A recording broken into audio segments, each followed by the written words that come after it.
Bonjour à tous et à toutes. Dans cette vidéo, on va se remémorer les années 90 à Disneyland Paris.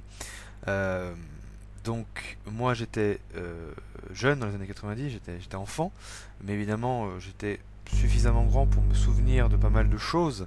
Je vais comme ça partager mes souvenirs, mes anecdotes de Disneyland Paris dans les années 90, avec tout un tas de petites choses que l'on n'a plus et qui sont regrettables. Alors on a des choses qui sont là maintenant qu'il n'y avait pas avant, bien sûr, notamment les parcs Walt Disney Studios, des spectacles qu'on n'avait pas bien sûr avant, mais il y a des choses comme ça qui laissent un peu nostalgique, et je pense que si vous avez connu Disneyland Paris dans les années 90, vous allez, je pense, être plus ou moins d'accord avec moi, et ça peut vous rappeler éventuellement des souvenirs.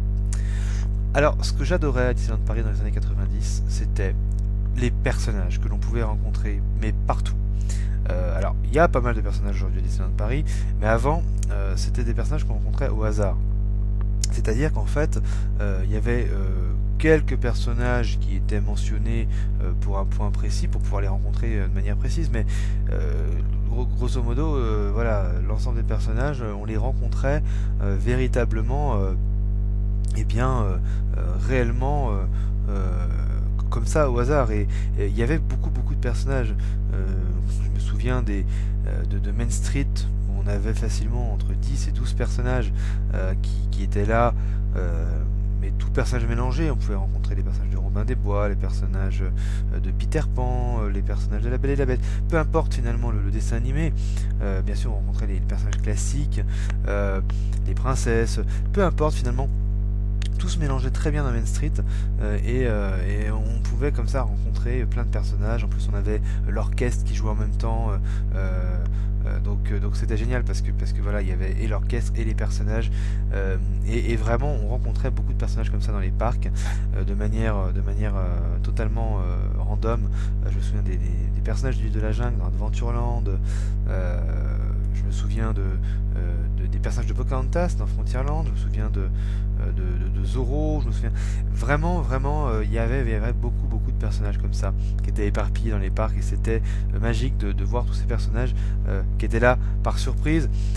C'est vrai qu'il y avait un peu moins de sécurité, dans le sens où tout le monde se jetait un peu sur les personnages, tout le monde faisait sa photo avec parfois d'autres enfants qui étaient dessus, hein. Mais bon, c'était magique, c'était la rencontre au hasard, et on avait en fait pas mal de chances de rencontrer les personnages parce qu'ils étaient très nombreux, donc finalement c'était vraiment magique. Ensuite, je me souviens beaucoup des 5 ans du parc, placés sous le thème du Bossu de Notre-Dame, et c'était top parce que non seulement on avait la parade du Bossu de Notre-Dame qui était géniale, mais on avait toute une thématisation autour du château, avec donc le château qui était habillé style fête des fous. On avait les cloches qui sonnaient, il y avait des grosses cloches qui étaient installées au niveau du hub central, et on avait comme ça les cloches avec les gargouilles au-dessus. C'était vraiment génial parce qu'en plus de ça, évidemment le film venait de sortir, et voilà, c'était vraiment retrouver la magie du film de manière assez intense dans le parc, et c'était vraiment pas mal, hein. C'était un bon souvenir que j'ai de ces 5 ans. Je me rappelle pas forcément du contenu spécifiquement, mais je me rappelle en tout cas que c'était vraiment placé sous le signe du Bossu Notre-Dame, et que c'était très sympa. Ensuite, je me souviens des parades. Alors, en plus de la parade classique de jour, il y avait, dans les années 90, il y avait le matin, il y avait Good Morning Main Street. En fait, c'était une petite parade avec les habitants de Main Street, ou des gens habillés de manière avec des tenues victoriennes, et il y avait des personnages, il y avait les voitures de Main Street qui défilaient chaque matin, et ça s'appelait Good Morning Main Street USA, et c'était vraiment génial. On rentrait dans Main Street et on avait tout un tas d'animations, dont cette animation-là, avec plein de personnages qui suivaient à pied, etc. Alors, c'est revenu à la fin des années 2000, mais ça a disparu définitivement, c'est dommage, parce que c'était vraiment quelque chose qui était très sympa. Alors, je me souviens aussi, en parlant des parades, de quelque chose qui moi m'a beaucoup marqué. C'était les parades qui étaient exclusivement conçues pour les sorties des nouveaux films.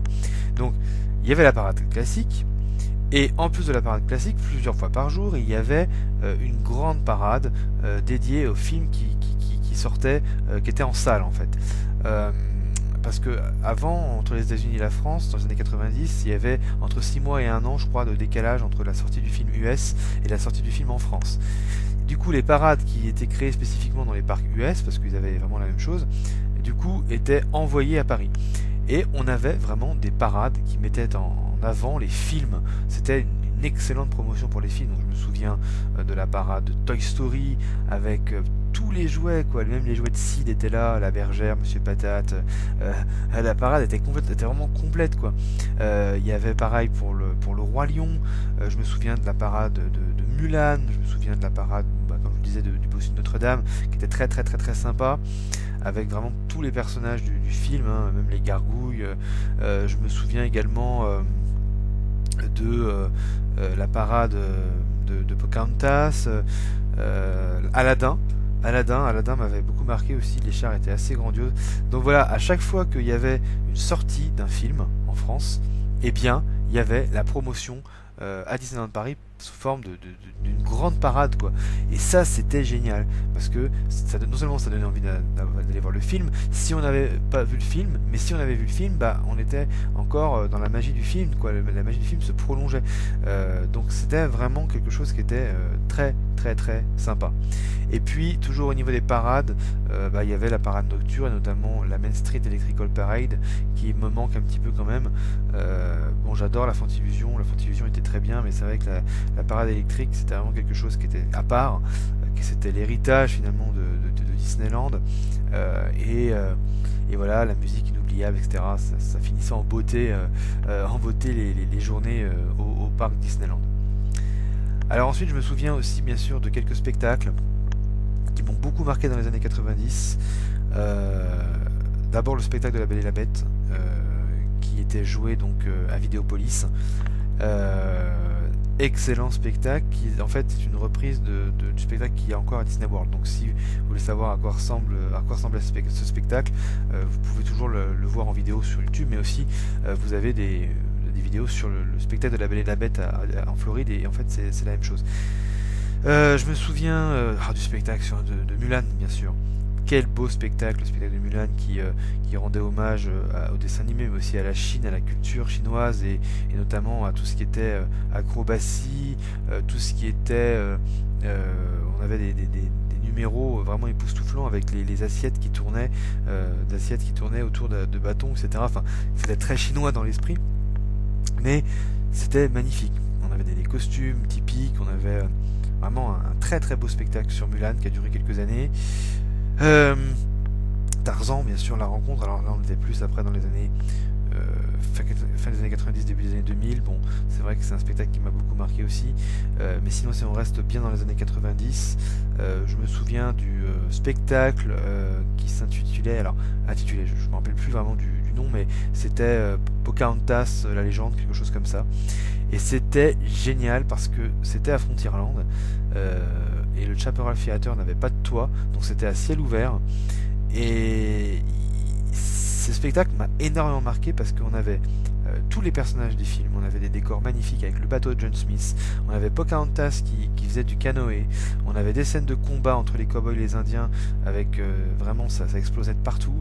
Je me souviens vraiment des coups de canon, je me souviens vraiment c'était magnifique. Au moment de chanter l'air du vent, il y avait les feuilles vraiment qui virevoltaient et qui, dans mes souvenirs, arrivaient plus ou moins au niveau du public. C'est un spectacle qui m'a beaucoup marqué. J'adorais le spectacle de Pocahontas qu'il y avait à Disneyland Paris. Vraiment, c'est un spectacle que je regrette beaucoup parce que je me souviens vraiment de très très belles scènes et de mon point de vue, de ce que j'en garde. C'était un excellent spectacle.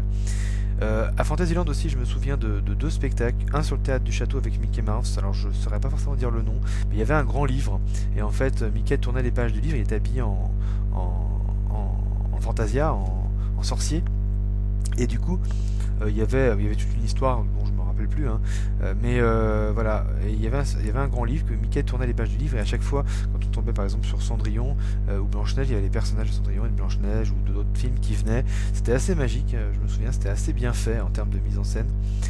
Et puis je me souviens d'un spectacle très toon, très toon, à Fantasyland, là où il y a Meet Mickey maintenant, au théâtre de Fantasyland.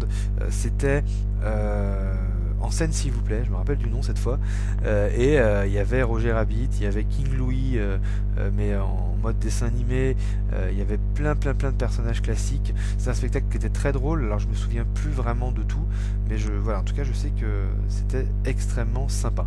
Donc voilà, il y a plein de spectacles comme ça qui me reviennent et qui sont parmi pour moi les meilleurs de ce qu'on a eu. Alors peut-être que ces spectacles n'étaient pas du niveau de Mickey le Magicien par exemple, mais c'est vrai que je garde un souvenir très nostalgique de ces spectacles. Donc c'est pour ça que je pense que on a affaire peut-être à des très bons spectacles. C'est surtout par rapport à mes souvenirs en fait.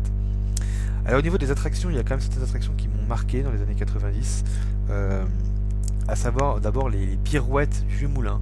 Alors les pirouettes du Vieux Moulin, en fait c'était vous savez, vous avez un moulin Fantasyland qui s'appelle The Old Mill, vous avez un snack, et bien à l'époque, dans les années 90 et au début des années 2000, mais ça a été retiré ensuite, et bien vous pouviez faire du seau, parce qu'il y avait des seaux qui étaient accrochés aux ailes du moulin, et ça faisait comme une grande roue en fait, mais style rustique, style pour aller avec le moulin quoi. Et c'était superbe en fait, on avait une très belle vue sur Fantasyland, et bon, la capacité était merdique, hein. C'est ce qui a fait que l'attraction a été arrêtée. Mais je me souviens très bien de cette attraction et c'était assez agréable à faire. Voilà, c'était très charmant. Alors bien sûr, je me souviens de Captain EO, mais moi ce qui m'a marqué, c'était pas trop Captain EO, c'était Chérie, j'ai rétréci le public, parce que ça a ouvert en 98 ou 99. Et là... c'est une attraction qui m'avait bluffé à l'époque parce que la 4D était excellente, la 3D était saisissante, l'histoire était convaincante, on arrivait à rentrer dedans, on arrivait à croire qu'on était vraiment invité à la cérémonie, qu'on croyait qu'on était vraiment réduit. Quand on est enfant, ça marche très bien. Je me souviens qu'on était réduit, vraiment réduit à être finalement qu'une toute petite poussière. Je me souviens de la scène des souris qui était assez angoissante. Je me souviens du chien qui éternue à la fin, du serpent qui se transforme en lion, je ne me rappelle plus exactement, parce que après je l'ai pas refait cette attraction malheureusement, mais c'était vraiment impressionnant pour l'époque, et vraiment j'étais bluffé, et cette attraction m'a beaucoup marqué. Donc chez Rétréci Public, quand elle a fermé définitivement, ça m'embêtait, même si je la faisais plus. Voilà, j'en garde un bon souvenir. Et puis, dernière chose qui m'a beaucoup marqué dans les années 90, c'est bien sûr l'ouverture de Space Mountain de la Terre à la Lune. Il est vrai que cette attraction a marqué par l'aventure qui était proposée, par la spécificité bien sûr de l'attraction qui était complètement unique, par la publicité à la télé qui disait... alors je ne me rappelle plus exactement ce que ça disait au niveau de la pub, mais je crois que c'était la plus grande attraction de la galaxie à Disneyland Paris. Et quand vous êtes enfant, que vous croyez vraiment au marketing à fond et vous dites cette attraction c'est trop bien, elle est unique, c'est la plus grande attraction de la galaxie, c'est trop bien.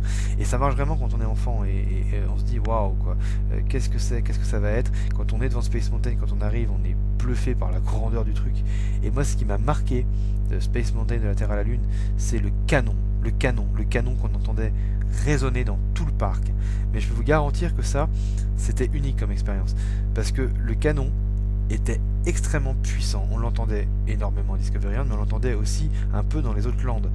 Et ça résonnait comme ça, et à chaque fois que à chaque fois que des visiteurs allaient dans la Lune, hein, puisque c'était ça l'attraction, c'était bluffant. Moi, je regarde un excellentissime souvenir de ce moment où le canon se déclenchait.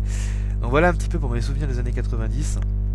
C'est vrai qu'il y a des choses qui sont bien mieux aujourd'hui, mais il y avait quand même de très bonnes choses dans les années 90 que je regrette finalement.